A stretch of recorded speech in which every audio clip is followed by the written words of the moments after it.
बंगाल में फिर होगा चुनाव। क्या जो नतीजे आए हैं वो नतीजे रद्द कर दिए जाएंगे? ये सवाल क्यों उठ रहा है? क्योंकि सीजीआई सूर्यकांत और जयमाला बागची की एक बेंच ने एक कोर्ट किया था अपनी याचिका को सुनती हुई, जो टीएमसी की याचिका था, और उसने कहा था कि मार्जिन अगर उतना हो जितना से कोई पार्टी जीत रही हो, मान लो फॉर एग्जाम्पल किसी सीट पे बीजेपी 5,000 से जीत रही है और उसी 5,000 का वो जो एसआईआर में नाम कट गया, ट्रिब्यूनल में वो चला गया, उसका फैसला नहीं आ पाया, तब जाकर के हम क्या करेंगे? हम जो है इस नतीजे पे हस्तक्षेप करने का काम करेंगे। तो ये बयान जो है सीजीआई सूर्यकांत के समक्ष बैठे जो जज हैं जस्टिस जयमाला बागची, उन्होंने कहा था। और अब बंगाल के अंदर रिजल्ट आ गया और कई सीट ऐसी है जहां मार्जिन बहुत कम है बीजेपी का। अब सवाल उठता है कि क्या जयमाला बागची, क्या सीजीआई सूर्यकांत इस जो नतीजे आए हैं इस पे इंटरफेयर करेंगे? क्या बंगाल में दोबारा चुनाव करेंगे? क्योंकि कई सीटें ऐसी हैं जहां बीजेपी कुछ 100 वोटों से जीती है, जहां बीजेपी कुछ 1,000 वोटों से जीती है,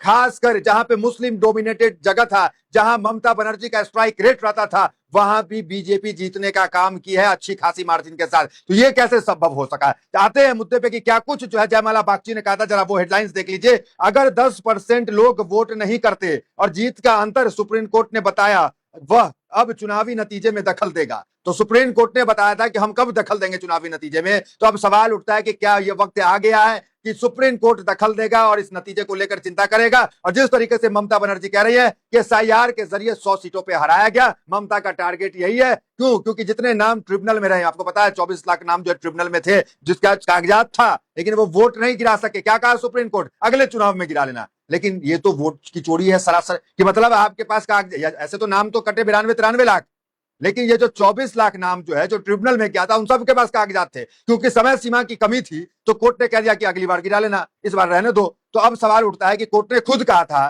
कि मार्जिन अगर उतना होगा जितना नाम कटा है तो हम हस्तक्षेप करेंगे। देखिए क्या कुछ मामला है। जस्टिस बागची ने कहा कि जब तक बहुत बड़ी संख्या में वोटर को बाहर नहीं किया जाता तब तक चुनावी नतीजे में दखल नहीं दिया जा सकता। उन्होंने आगे कहा कि अगर 10% से ज्यादा है नहीं करते और जीत का अंतर 10% से ज्यादा है, तो ये 5% से कम है, तो इस पर जो है गहराई से सोचना पड़ेगा, ये बागची ने कहा था। और ये भी कहा था, बागची ने क्या कहा था जरा वो देख लीजिए, हम आपको पढ़ के बताते हैं। एक आदमी ने ट्वीट भी किया। माननीय सर्वोच्च न्यायालय ने हटाए गए वोटों को बहाल करने की याचिका पर सुनवाई करते हुए कहा, यदि कुल जीत का अंतर हटाए और न्यायाधिकरण के समक्ष लंबित मतदाताओं की संख्या से कम है तो पुनः चुनाव का निर्देश दिया जाएगा। तथ्य यह है कि 27 लाख मतदाताओं के नाम हटा दिए गए और ट्रिब्यूनल के समक्ष अपील लंबित है, जबकि कुल 294 सीटें हैं। भाजपा को प्रत्येक सीट पर 10,000 से अधिक वोटों के अंतर से जीत हासिल करनी होगी, अन्यथा कानूनी रूप से पुनः चुनाव जो है अब होगा। तो ये बात जो है पत्रकार वो कह रहे हैं, वो इंडिया टुडे का आर्टिकल को जो है वो कोट कर रहे हैं कि जो जज ने कहा था उसी के हिसाब से भारतीय जनता पार्टी अगर हर सीट पे 10,000 से ज्यादा जीत रखती है तब तो ठीक है, लेकिन उससे कम रखती है अगर, तो झोल है एसआईआर का और कानूनी दायरे के हिसाब से वहां पर फिर से चुनाव होना चाहिए। देखिए जस्टिस बागची ने यह भी कहा कि यदि पश्चिम बंगाल चुनाव में जीत का अंतर बाहर किए गए मतदाताओं की संख्या से अधिक है तो चुनाव परिणाम प्रभावित माना जाएगा। मान लीजिए जीत का अंतर 2% है और 15% मतदाता वोट नहीं डाल सके तो यह चिंता का विषय है और इस पर विचार जरूरी है। यह मत समझिए कि बाहर किए गए मतदाताओं का सवाल हमारे दिमाग में नहीं है। तो ये जस्टिस बागची ने कहा था अपने जजमेंट को देते हुए कि मान लीजिए अगर किसी सीट से 15% मतदाता को हमने हटा दिया और 2% से ही वहां पे बीजेपी जीती या कोई जीटीएमसी जीती, तो वो तो संकोच है, वहां पे तो चिंता है, वहां पे तो दोबारा वोटिंग होनी चाहिए। और आप ट्रिब्यूनल में मामला है और जो जिंदा है, जिसके पास जो है वो तमाम सर्टिफिकेट है, क्योंकि समय सीमा की कमी थी आपने उससे हटा दिया। तो अब ये समझिए कि अब पूरा मामला जो है, ये गेंद जो है वो सुप्रीम कोर्ट के पास है कि सुप्रीम कोर्ट इस पे क्या कुछ करेगा। क्या सुप्रीम कोर्ट जो है वो चुनाव दोबारा कराएगा बंगाल के अंदर या नहीं कराएगा। बाकी ममता बनर्जी के बारे में कहें तो ममता बनर्जी जुझारू जो है वो लेडी है। ममता बनर्जी काउंटिंग स्थल पे पहुंची और ममता बनर्जी ने आरोप यह लगाया कि हमारे साथ मार पिटाई की गई, हमारे जो बूथ एजेंट थे उसे अंदर जाने नहीं दिया गया, हमारे जो विधायक जीते थे उनको सर्टिफिकेट तक नहीं दिया गया। ये सब आरोप जो है वो ममता बनर्जी लगा रही थी। और क्या कहना, बीजेपी अभी शपथ भी नहीं ली, बीजेपी की सरकार भी नहीं आई, ममता अभी इस्तीफा भी नहीं दी कि दंगे शुरू हो गए हैं। ये कहें कि आगजनी शुरू हो गया, बंगाल के चौक चौराहे पे जो है तोड़फोड़ मचाया जा रहा है, बंगाल को बर्बाद किया जा रहा है।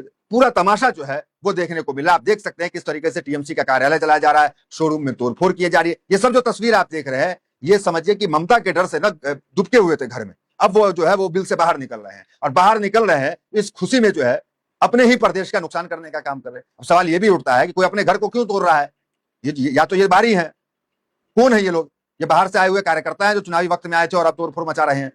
जो सजा हुआ बंगाल है, जो कलकत्ता है, जो मोस्ट टॉप जो विजिटर की लिस्ट में कलकत्ता शहर आता है। एनसीआरबी की रिपोर्ट करती है कि सबसे सुरक्षित कलकत्ता है, उसमें आज देखिए दंगा फसाद और सब कुछ चल रहा है। तो ये तमाम खबरें निकल के आ रही है। देखिए अब इस मामले पे जो है वो जस्टिस बागची ने ये कहा था। और अभी वोट की प्रतिशत की अगर आपको बात करें तो जो टीएमसी जो जीती है, ये माफ कीजिएगा बीजेपी जो जीती है, महज 5% वोट का अंतर है। इससे ज्यादा वोट का अंतर नहीं है। आपको वो हम दिखाना चाहते हैं कि वोट का अंतर क्या है। जरा वो देखिए वोट का अंतर। देखिए ममता बनर्जी ने गंभीर आरोप लगाया। उन्होंने दावा किया है कि भाजपा 100 से ज्यादा सीटें लूटी है। ममता बनर्जी ने कहा है कि मैं शिकायत की है, मनोज अग्रवाल को भी मैंने शिकायत की थी, मैंने सीईओ आरओ डीओ सबको शिकायत की, लेकिन कुछ नहीं हुआ। तो ये ममता कह रही है और ममता लास्ट में कहती है ये लूट है, लूट है, लूट है, पूरी तरीके से लूट हुआ है। तो और वोट का प्रतिशत हमने बता दिया, जो सीटें 5% का जो है अंतर है, लेकिन सीटों का अंतर बहुत बड़ा है।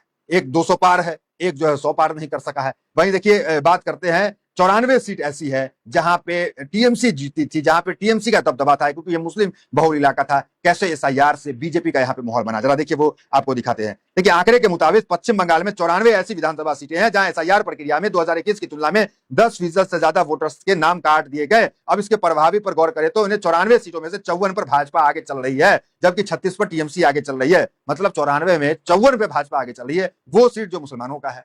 और टीएमसी के एक जो नेत्री हैं, उन्होंने तो कहा कि हमने उस बूथ पे अपनी हार देखी जहां पूरा मुसलमान इलाका है।